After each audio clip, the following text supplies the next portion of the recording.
the source of the problem. So we have this guiding principle wherein it is never where it is. So you may be manifesting in the stomach or the gut, but yeah, I can give you, as you were saying, you're doing a lot for the gut.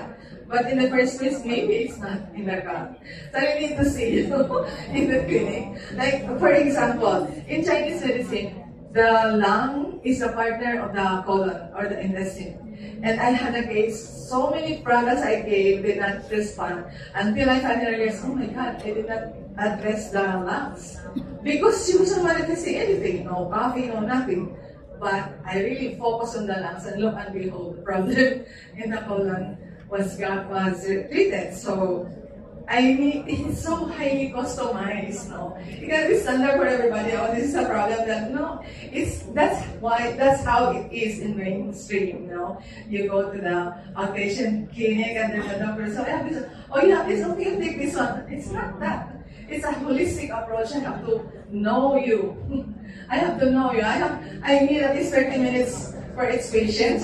So many things, so many reasons why you can have that problem, even your thoughts. So, sorry, I cannot give a standard answer. Oh, this is, but basic, of course, is the gut health. And yet, if you're doing that already and it's not responding, there must be something else, which I need to work on like a detective. Thank you. Yeah, thank you for that.